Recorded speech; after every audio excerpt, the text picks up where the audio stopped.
There is one daily habit that has shaped some of the world's highest performers. It takes less than 10 minutes, it costs nothing, and it requires zero special talent. And neuroscience suggests it can literally change the way that your brain predicts, notices, and creates your future. So if you've got a vision that is bigger than your current reality, this might be one of the most effective ways to close the gap between where you are and where you want to be. So in this video, I am going to show you what it is, why most people do it wrong and accidentally train their brain to repeat their past instead of create a better future. And I'll walk you through the exact process I use myself, right? A simple 10-minute habit that you can start today to help train your brain to build the results that you want. Hi, I'm Jody Jackson, a neuroconditioning specialist who uses neuroscience to train your brain for high performance so you can rewire reality for the results you most want. So, what is it? It is writing, but more specifically, it is the way that you write about your life. And millions of people, they are already doing a version of it. They call it journaling. And when people do this, they miss at least 50% of its power. Right? Now, don't get me wrong. Journaling is one of the best habits that you can build. Research shows that it reduces stress, it improves emotional regulation, it increases self-awareness, and it's shown to even strengthen your immune system. But we've been taught to use it in a way that only unlocks half of its potential, right? Because think about how most of us actually journal. We write about what happened today, how we felt, what went well, what didn't go well, what we're grateful for. In other words, we write backwards, right? And when you think about it, we don't just journal backwards. In many ways, we live backwards. When someone asks you, how are you? We tell them how we've been. When we catch up with friends, we talk about what we've done. When someone asks us about our week, we actually replay the past. So we are constantly looking in our rear view mirror. And this reflection, it is incredibly valuable, right? When we look back, it actually helps us learn. It helps us process. It's how we make sense of our experiences. But could you imagine trying to drive to a destination that you have never been to while only looking in the rearview mirror? When you spend all of your attention focused on where you've been instead of where it is that you're actually trying to go. We do this so often in our lives. We spend so much time remembering the person that we've been that we don't really spend time rehearsing the person that we're becoming. Because if you want to create a future that is bigger than your current reality, your brain needs more than memories of your past. It needs a compelling picture of your future. And that is where future scripting comes in, right? I want you to think of writing as something that not just records reality. I want you to think of it as something that actually participates with and influences reality. And why does this work? Well, to understand this, you need to understand something fundamental about the brain. So yes, your brain does record events happening, it processes them, it remembers them. But although it's designed to look back, your brain is first and foremost a prediction machine about what's to come. So every second of every day, your brain is constantly trying to answer one question: what's going to happen next? Based on everything you've experienced, everything you've believed, everything you've repeatedly imagined, your brain is constantly building predictions about the future. And those predictions, they act like a filter, right? They shape what you notice. And the filter that your brain uses is called the reticular activating system. And so it decides what actually gets your attention. You can think of it like a social media algorithm. When you tell it what to look for, you suddenly see it everywhere. This is why future scripting helps filter reality in your favor, because it shapes what you notice, how you interpret situations. It shapes the opportunities that you see, the risks that you take. It even influences the way you feel before anything's actually happened. Just think about it. Have you ever laid awake the night before an important presentation, or even the morning of, thinking about everything that could go wrong? And when you do, your body reacts. Maybe your heart beats faster, right? You feel that feeling of worry or anxiety, and your stress and cortisol levels go up. And then you find it hard to relax, let alone relax enough to sleep. And in that moment, what's happening is your body is responding to a future that you've imagined, right? That future only existed in your imagination. But, and this bit's important, if your imagination can generate fear about a future that hasn't yet happened, then it can also generate confidence, certainty, and possibility about one that hasn't happened yet either. And that is exactly why elite athletes, they mentally rehearse performances before they compete.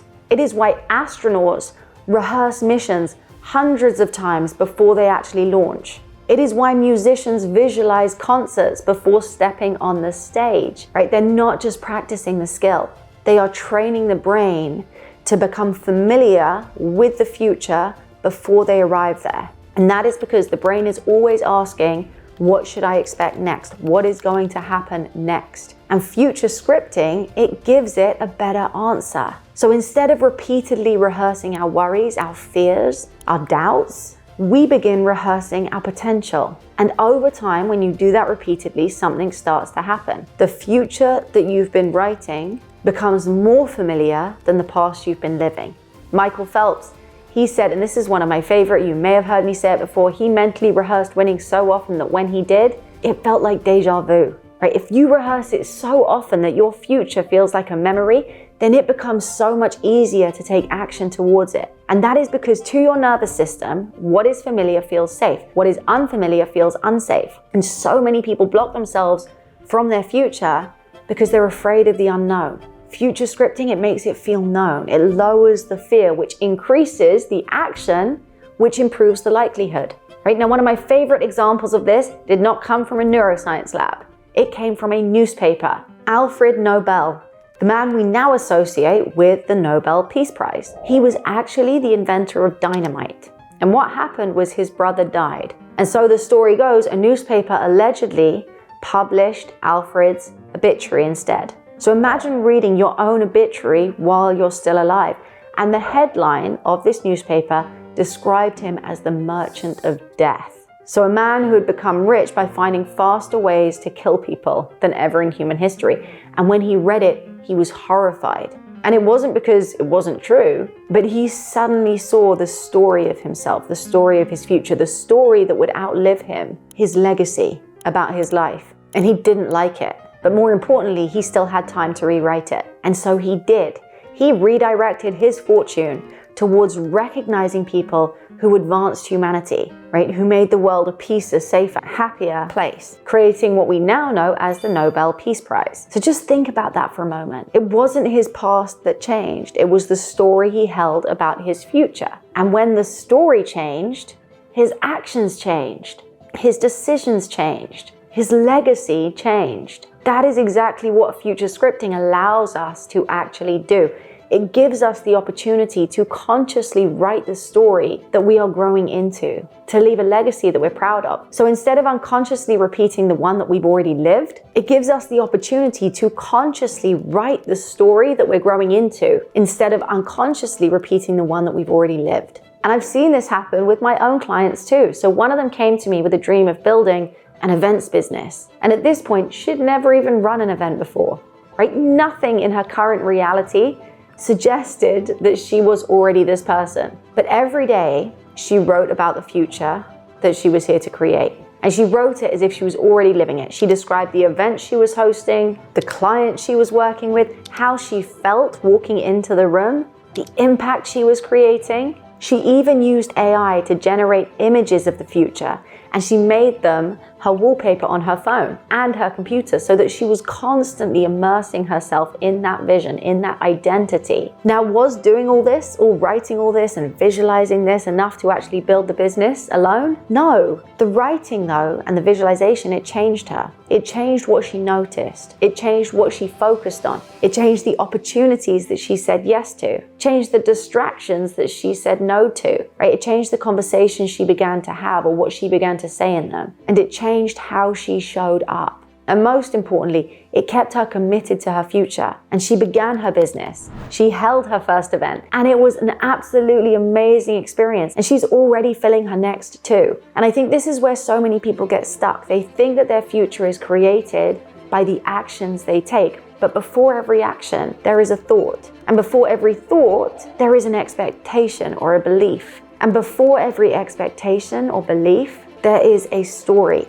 Right? The story you believe about your future determine the actions that you take in your present, right? And I have a whole video about why the stories we tell ourselves are so important, and I will drop the link below. But for now, just know if your story is, I'm probably gonna fail, well then you hesitate, you procrastinate, you overthink, you play it safe. And you know from watching this video, all play it safe means is play it familiar, right? And you hold yourself back because you're mentally rehearsing failure more than you're mentally rehearsing success. But if your story is, this is who I'm becoming, I know that I can do this, I will always find a way, you show up differently. You take the call, you send the proposal, you publish the video, you introduce yourself or your business with confidence, right? If you change the story of your future, you begin to change the actions of your present. So how do you actually do this? How do you script your future in a way that actually works? There is a link below with my full future scripting prompt. But the first thing I would say is this: future scripting, it is not creative writing, it is mental conditioning.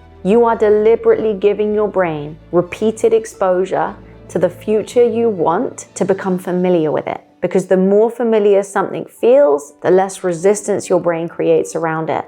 So here is the process I use. This is my future scripting, right? And you don't have to do this forever.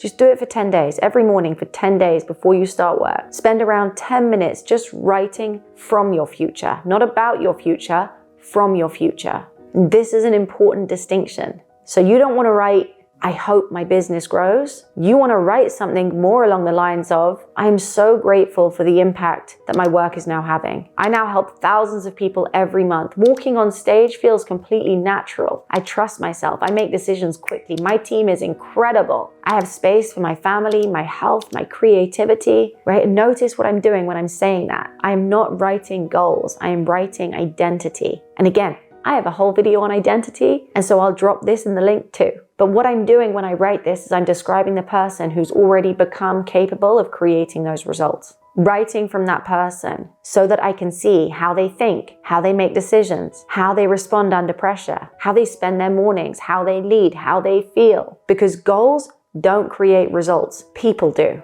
And if you become the person capable of creating those results, the results have somewhere to come from. And just to add to this, don't just write facts, write emotion. What does success actually feel like in your body? What are you proud of? What are you grateful for? Who is it that you've become, right? Because emotion is what tells your brain this matters. And when your brain knows this matters, this is what clicks in the reticular activating system and starts filtering reality to match your vision. And don't just write it once. Repetition is what rewires, right? Your brain is always learning from what you repeatedly expose it to. So if you do one day of future scripting, it may not necessarily change your life, it will change your day. But if you do it repeatedly for a number of days, right, now you begin conditioning a new pattern. You begin teaching the brain, this is who we are. You create familiarity around it, which means you create safety around it. And that is when your behavior starts to align more naturally with your vision. And so just do this for 10 days, right? Write it out for 10 days.